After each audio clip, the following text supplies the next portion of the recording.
Hey girl, hey, welcome back to my channel. It's your girl Misha. Thank you guys for joining me yet again for another review. We are back with a brand new review for the Real Housewives of Potomac. If you are new here, then welcome. I give lighthearted reviews with a little bit of laughter and a little bit of shade and a whole lot of detail. If you are back for a second or third time, then child, welcome back. Honey, look, I'm late. Okay. This review is late, but listen to me. Y'all know that I always provide you with the reviews on time. But honey, sometimes things happen, okay? So, child, we gonna get into it as we get into it. When the episode first opens up, Candiace and Cruella DeVille, honey, her mama, are at her house, right? So they're talking about the decor, and Candiace is like, yeah, I'm gonna add, gold candelabras right here, and then I'm gonna put a grand piano over here. Honey, she really getting into it because she's very excited about the decor of it all. She's like, I really feel like my mom is over here as much as she was when they were in the townhome, but she blames herself because she has a luxury room. Candiace, honey, it's definitely a guest bedroom with a cardboard cutoff, but go off, sis. Girl, not a luxury room, honey. I am done. So Miss Dorothy is in there picking everything apart, honey, as usual. She's like, you gonna keep this sofa? She's like, yeah, I'm gonna keep this sofa. So then Miss Dorothy gonna say, well, I guess it's nice, but it's like for a first apartment. Oh my God. Ma'am, please stop. First of all, I don't know what type of apartments you've been in, but honey, if a sofa that big can fit in there, then child, it's halfway a house, okay? And furthermore, leave this woman alone. Child, let her be proud of what she has. Let me tell you something. I am not going to be that kind of mom. My mom can be like that too. Oh, that's the one you chose? Oh, okay. Okay, that's nice. And you know what? I used to just let her carry on. And then one day, I said, you know what? I need to create some boundaries, okay? You need to understand that I am an adult. I have a small child. You will not come in here and be disrespectful. So one day she went to get into it. As she got into it, I said, hey, that's how I like it, okay? I ain't trying to be disrespectful, but that's what it's going to be. I said what I said, and I ain't changing it, honey, and we have not had any problems since. So Candiace, honey, you might want to drive back and tell Miss Dorothy to stop that, because it's getting on my nerves. Sometimes you just gotta put them in check, honey. Shout out to Candiace. So she over there picking everything apart and whatnot. Honey, I would have my mother over once a year behaving like that. Do y'all hear me? I cannot stand when parents pick their children apart, grown or not. You feel so accomplished and then here they go. Child, please. Moving forward. Candiace said, she came down here to support the music video, but by the time she leave, I'm gonna have to grow my edges back. Child, was that support? Oh, I was a little bit confused. In the next scene, we're back at the Etch-a-Sketch house. Grace and Gizelle are going out riding, okay? She's going to do a little driving lesson. And let me tell you something. Grace and Giselle's dual confessional is awesome. I love it. And Grace is so pretty. She is a perfect mix of Gizelle and Jamal. She is a beautiful young lady. Gizelle said, so now that we have our learner's permit, will we be driving to a boy's house? She said, no, they could be driving to me. And that's on what? Period. I know that's right, child. Honey, I will not be driving back. They will be driving forward. They will be driving over here. I know that's right, child. Gizelle, honey, take notes. Girl. So, child, they get to the parking lot, right? Grace don't even know the brake from the gas. Honey, it would have been at that point when the lesson would have been over for me. I would have been like, oh, you don't even know the brake from the gas? Oh, no, ma'am. Child, Grace is driving like one of those defensive driving videos. You know how you get a ticket and they tell you that the ticket can be dismissed if you take defensive driving, and they show you this video and you have to figure out where the person's going to get ran over or if they're going to run the light and all that. That is exactly how Grace is driving this car, honey, like it's an obstacle course or something. I was like, oh my God, honey, she's hitting the gas when she should be hitting the brakes, and she's hitting the brakes when she should be hitting the gas. This was too much, honey. It's just too much. She almost killed the poor cameraman. I'm like, you know what? The cameramen on Real Housewives of Potomac, they stay in danger. Between Grace and Michael and his octopus hands, child, it's a fool, allegedly, honey, because I don't want no problems. Bottom line is, Grace cannot drive. Okay? She cannot drive. And I would not let her behind the wheel of a car. I just would not. My nerves were so bad watching this scene. I could not be Gizelle. She actually did better than I would have. I have to give it to her, because my nervous system and the way it's set up, I would have been screaming and as soon as she jumped that curb and almost hit that cameraman, I would have said, okay, pull over, girl. pull over. Let me get in the driving seat, honey, because you losing your mind. It seems like the theme of Candiace's video was Fast and Furious, and so was Grace's driving, honey. So it all aligned. Moving forward. Mia is FaceTiming her mom to invite her out for ice cream, and she's still trying to foster a relationship. But something about this scene just spoke, I wasn't talking to you before the camera started rolling. Or is it just me? I don't know. It was just something about it. She's like, what are you doing? Oh, just reading my word. And then she starts talking to her and she's like, I want to invite you out for some ice cream. I'm like, okay, child, this seems so fake. But go on, girl, set yourself off. So she tells us she has fraternal twin siblings that are 7 years younger than she is and a brother that's 8 years older. Her mom lives with her sister and she helps her out with the kids because she doesn't have anybody else to help her, right? She says she feels like her mom and her sister have a codependent relationship, but she wants her mom to hang out with her as well. So, you know, they can get into it as they get into it. Oh, poor Mia. I understand that. So she goes to the kitchen to make a quick breakfast and she starts talking about Candiace and Chris's relationship with the whole husbander thing, right? So her and G, they feel like too many emotions get involved when your spouse works with you or manages you, right? Because it can spill over into the bedroom and could potentially be the downfall of your marriage. She's like, yeah, you know, me and Gordon, we had a little hiccup. She said, I just had to let him know that he is not my father and he can't tell me what to do. Well, I mean, he is getting old enough to be your father. But child, I digress. Carry on. So then she's like, if she keeps down this road, she's going to be a one-hit wonder. Mia, mind the business that pays you, honey. Don't worry about her being a one-hit wonder. What's it to you? Okay? That's all I got for you. Like, what's it to you? Why do you care so much? Girl, just being messy for no reason. In the next scene, we catch up with the Grand Dame and her 3-wick candle, child. And she reminds us yet again, hers is 3-wick and Wendy's is 1. Lord, Karen, is something wrong with her. She's like, yeah, you know, it's for a smaller area in your home. Say a powder room. Ma'am, honey, let me get you together real quick. I have gotten some great coverage from 1-wick candles. It just depends on the type of candle that it is. Like if you buy one of those little cheap candles out of Walmart, then child, you're going to have to stand over with your nose to the wick to smell it. But if you buy a 1-wick candle from an expensive place or someplace like Bath and Body Works, it'll still cover a great area of the room, honey. Just say you got 3-wick and keep it moving, child. Have y'all ever tried the 1-wick candles at Home Goods? Baby, those are everything. If you haven't, thank me later.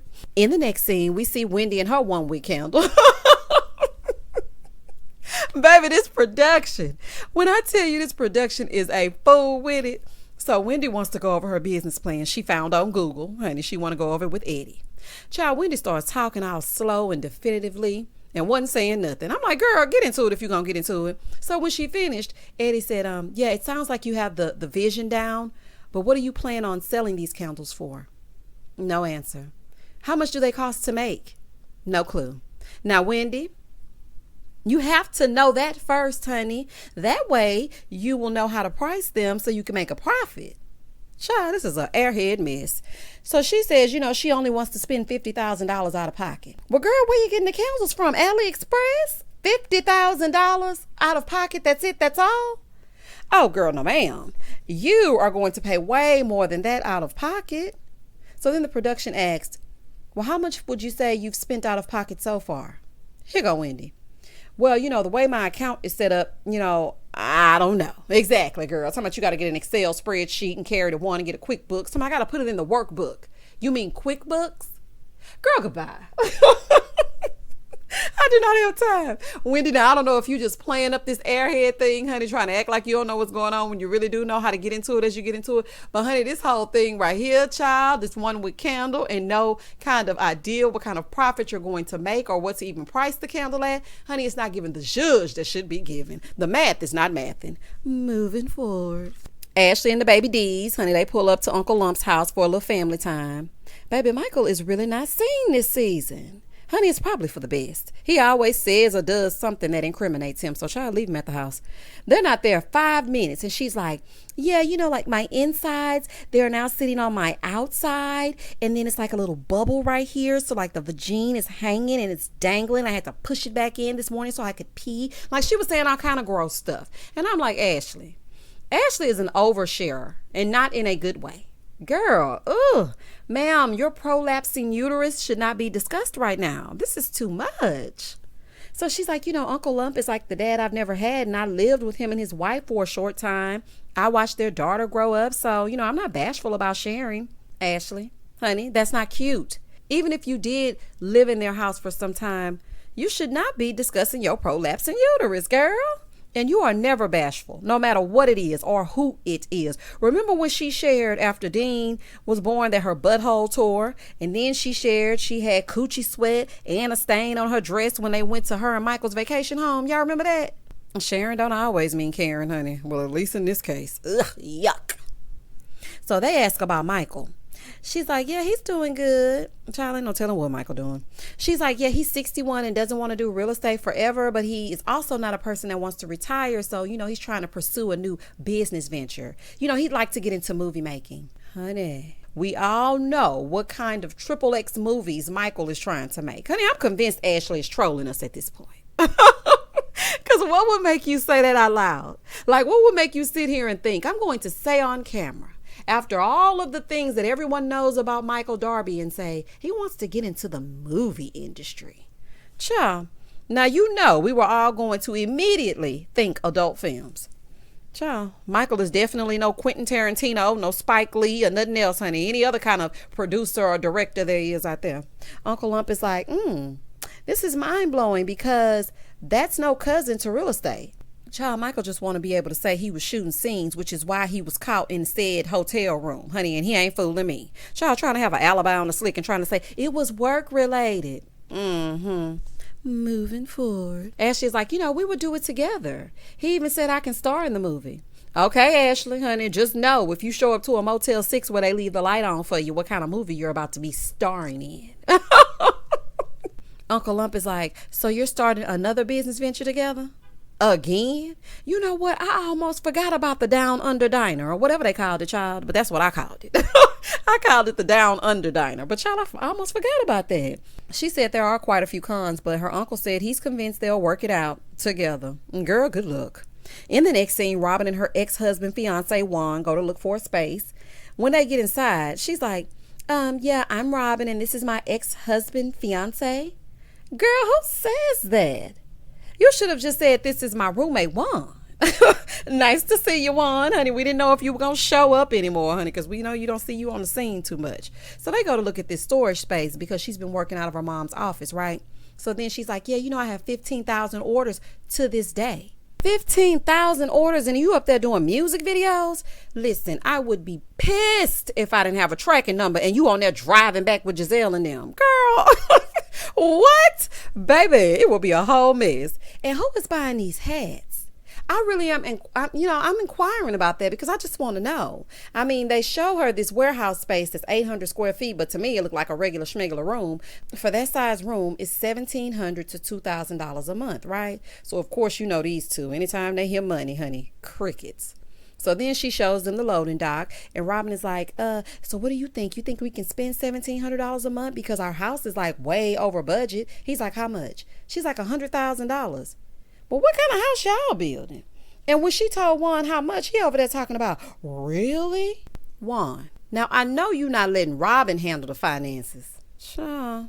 She's like, it's best to do it now so you can get it right the first time. Because you don't want to add stuff a little bit later on and say, oh, I feel like I should have gotten that or I should have gotten this. But then when she thinks about a warehouse space, it's stressful.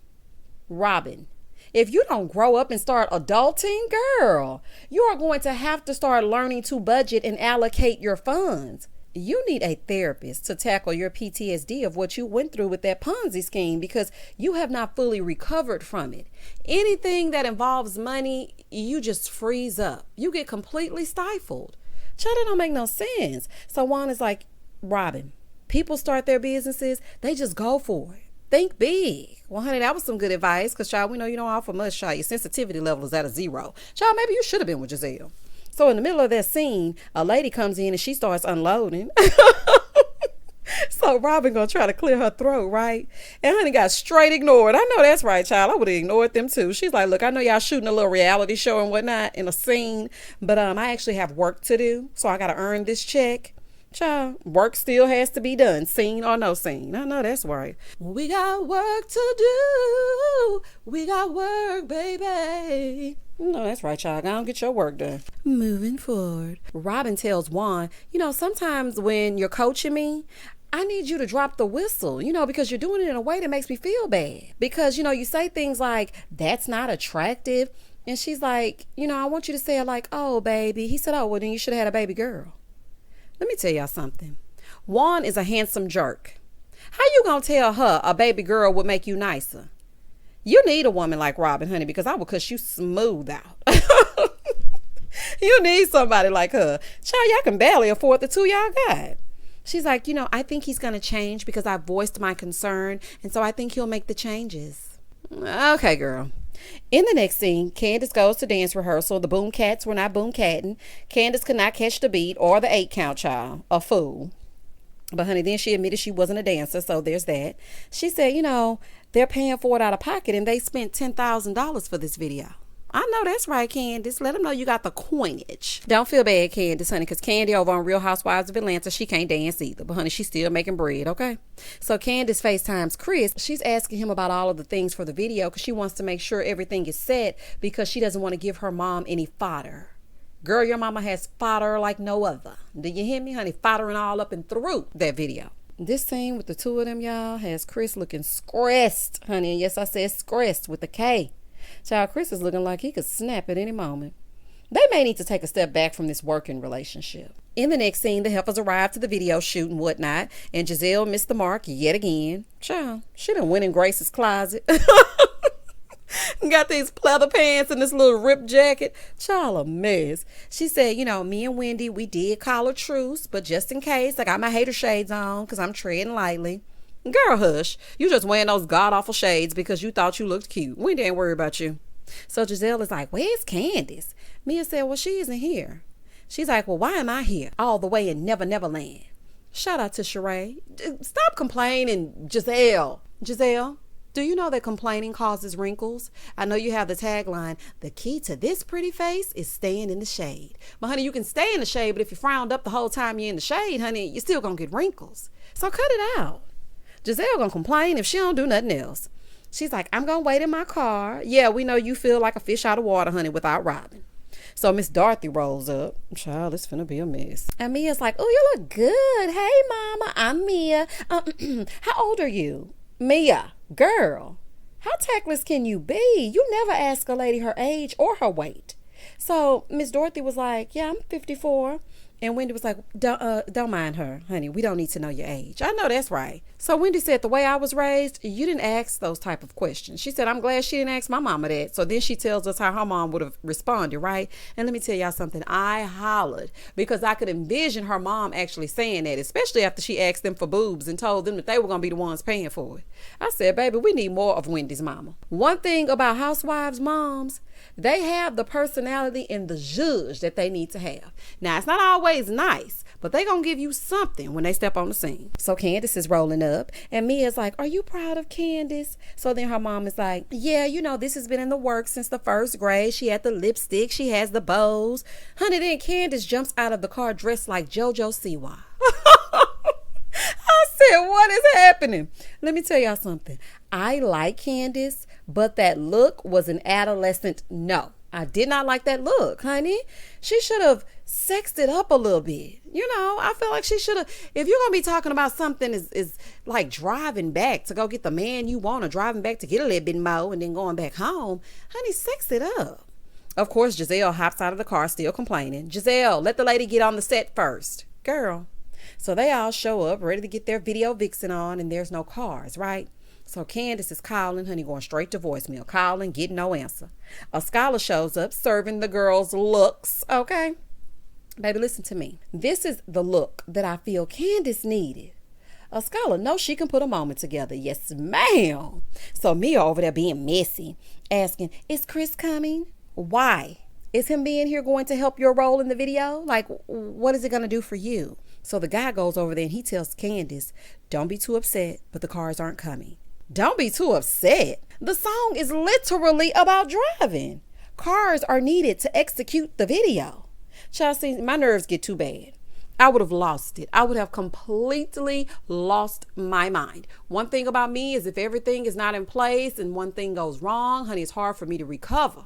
So I would have had to just gather my thoughts, honey, and gotten myself together. But Candiace didn't fold under pressure, and I appreciated that. She sprung into action, child, and we're going to get into that as we get into it. Moving forward. So all the other girls start arriving. Karen gets there and whatnot. And so Karen is telling Miss Dorothy, give Chris a moment. He's still trying to do it all. She's like, well, I don't think that's a good idea for her husband to be her manager. So Mia's like, it doesn't work. I tried, but I was like, honey, I don't need you to be my manager. I need you to be my husband. Look, even though I agree they should keep the two separate, Mia, pipe down, honey. She's already stressed. The cars are MIA. Chris can't make it. The last thing she needs is you talking about her marital business. And Miss Dorothy, you should be ashamed of yourself. Allow your daughter to be happy. This is her moment. Your energy is very negative, honey. Very negative. Wendy and a scholar over there like, oh, no, ma'am, honey. I do not mess with people's family. I know that's right. So Karen is like, Candiace and I are just getting back cool, honey. We're just getting on speaking terms. I don't want nothing to do with this. I know that's right, Karen, honey. You better tread lightly because you just got back in. Karen, stay out of it. Let Missy Mia and Mama Dorothy do that, honey. Stay out of it. Moving forward. Candiace goes over to a scholar to ask her if she can use her car. I'm like, okay, Candiace, way to think on your feet. Honey, there's a lot of nice cars around. Pull some of them up there and get into it as you get into it. So, of course, the scholar said yes. And she's trying to piece these things together so she can get the end of the video shot, right? So she's like, I don't want the naysayers about Chris being my manager to win. Well, honey, you need to get your mama, honey, because your mama is over there saying things that don't need to be said. So Mia's like, I have a question. Is Chris getting paid? So her mom is like, well, that's probably the problem. I don't think he is officially. Mia, why do you need to be privy to that information? Is she paying you to be an extra for the day? Now, when she get to talking about those Sasquatch feet, I don't want to hear it, okay? Because you earned it. Do you hear me? While Mia is asking invasive questions, Wendy and a scholar walk off like, I don't want nothing to do with that. And I respected that because I'm like, right now is not the time to be asking questions. Why do you need to know even what's going on? You need to mind your own business. So Gizelle and Robyn, they over there looking how they looking. And they're like, what happened? So a scholar's like, Mia is over there asking if Chris is on payroll. So Gizelle is like, so? She said, that's not our business. Gizelle said, oh, well, I would like to know that too. A scholar said, I would not. Well, honey, we can tell by your fashion sense you aren't as tacky as Gizelle, literally and figuratively, okay? I cannot stand Gizelle's attitude. I would not have invited any of these heifers to be in my video, honey, or my mom. I'm just saying, if you're going to come and put me down, then stay gone. That's why you got to be really careful of who you allow in your space and to come into your energy, because people really don't wish you well. I would have just shown them the finished product, okay? Some people are just genuinely not happy about other people's success. And she's footing the bill herself. She's trying to make her dreams a reality, and all you heifers can do is sit around and worry about what Chris is doing. Worry about your own mans and them. So Gizelle is like, well, he shouldn't be paid today. So Robyn goes, I was wondering that too. Robyn, you worry about your little bedazzled hat business. Okay, that's what you need to worry about. Keep your nose out of this woman's marital affairs. Okay. Gizelle is like, well, get the info and tell me. Here go Wendy. I don't think Mia has met Rat-ta-ta-ta-ta Candiace. She should tread lightly. Child, Candiace ain't gonna bust a grape, but she will get lethal with her words from time to time. Moving forward. So then Wendy goes over there and tells Candiace, Mia's over there asking your mom if Chris is getting paid. No, Wendy. Right message, wrong time, honey. Tell her after the shoot. You heifers are insane. So then Candiace goes, just because your man is paying your salary to be his trophy wife doesn't mean you need to get in my business. So then she's like, just because your man is paying you a salary to be his trophy wife doesn't mean you need to get in my business. And honestly, it's really nobody's business. I know y'all want to have something to talk about, but child, get a life. So then her mom continues saying, I didn't expect him to quit his job and become a house husband. She's over there talking to Karen, right? Mommy dearest, stop it. Just stop. Okay. Karen is like, this is her video shoot. Lord, Dorothy, get away from me. Get out of my face with this. So then she started singing a hymnal. I'm like, oh my God, this is falling apart. So now it's time for the video to get started, right? Because they're losing daylight. Then Chris comes stomping through like he left something off the craft services. I'm like, oh, child, here he come. They're like, ooh, Chris looks mad. Candiace is the one who should be mad, okay? Because her video was almost not a video had y'all not shown up with your cars. Thank God the ladies were there. Candiace's video love entry shows up, right? he reveals himself. Here go Gizelle. Hey, boo, hey. Girl, please. So then I hear Gizelle talking about, oh, he still got on his apron. Of course he has on his apron, honey. He's coming from work. So Chris is mad because there aren't any cars. And Candiace is like, I don't need that energy. Child, y'all just come on, honey. We losing daylight. Okay, just get the video done. Let's wrap it up. Let's get into it as we're going to get into it. So I can go on about my day. And her mom is like, well, I know he's upset. He don't have to come up here and show out. He didn't show out. He just wanted to know why the cars weren't there. So Robyn goes, he didn't want to take his apron off? Miss Dorothy gonna say, he was at the house cooking. Supposedly you make money from doing that. Then Robyn gonna go, well, you think he's getting comfortable? Honey, about as comfortable as you are in that bed till noon every day. That's how comfortable he is. Honey, you are the last person to talk about being comfortable when your relationship is the definition of being together out of being comfortable. Girl, goodbye. I can't stand people that try to bring other people down. So her mom is like, hell yeah, he's doing a side gig. I don't care if he's selling apples and oranges on the side of the road. If the money pays the bills and it's green, then by all means, do what you have to do. He's not asking her to take care of him. He's not asking you to take care of him. Like, this is just ridiculous at this point. So here go Robyn. Well, that's a big old house. Her mom was like, well, I ain't saying nothing about that. Robyn in her confessional is like, is she still paying the mortgage? No, that lady is not still paying that mortgage, honey. Stop being messy, you and this woman, and worry about your own home, Robyn. Honey, is Jamal coming? That don't got nothing to do with nothing, but I just like to say it. I am so happy Juan Dixon is not here right now. Ciao, goodbye. Moving forward. So Chris goes over to where the ladies are. Now, her mom been talking crazy all day. Here she go. Chris, you want a hug? Lady, what? I'm not about to engage. I really do not have time. So now it's time for the heifers to join in. And Candiace goes over, she's pretending to be happy to see him. And she's talking. And they're like, drive back. Man, you want to get right back. And so she turns around, sees her love interest. And they're like, girl, go get your man. Girl, go get your man. So then she tries to be sexy, going toward him. And Karen is in the background, honey, coaching her. No, you got to walk a little faster. Child, then she did a little skip and a hop, honey, matching the outfit she got on and whatnot. Here go Gizelle. Oh, not the skip hop. I ain't gonna lie, y'all. That was funny. I was like, child, this is a mess, Lord. Please. Oh my God, please end this. So that is a wrap for the drive back video, child, and I'm so happy it's over. So then Chris comes in and Candiace embraces him, okay, because he's her man, as she should. And they pan over to miserable mom and Gizelle. You can see the two of them seething at this sweet moment. And I'm like, this is terrible. And I didn't like that. You're supposed to be Candiace's friend or somebody that she talks to out of the cast on a regular. Like, why try to rain on her parade? I didn't like that. I didn't like that at all. I don't like miserable moments. So then Gizelle looks at Miss Dorothy. She was like, well, I did say he was riding her coattails. And she said you said that too. And so then they start laughing. Ugh. Moving forward. So Candiace is like, Chris really messed up, so I don't know how to move forward with him as a husband. Honey, don't. Save your marriage and your sanity and hire a full-time manager. So then her mom comes over and she's like, I'm so proud of you. Mama, goodbye. Goodbye and good riddance. And child, that was the end of the episode. The episode didn't really give much. It was a bunch of little scenes, and then we drove back and we stayed driving back until we couldn't find cars, and we got cars put together and had Mama Dorothy not shown up and lit a match and boom, blew up the spot, then we wouldn't really have anything to discuss. Thank you so much for joining me for this review. Please comment down below and tell me exactly how you felt about this episode. And did you feel okay with them doing that to Candiace on her big day? I didn't like that. Y'all tell me exactly how you felt. And as always, stay safe, stay blessed, spread love, not germs. Peace.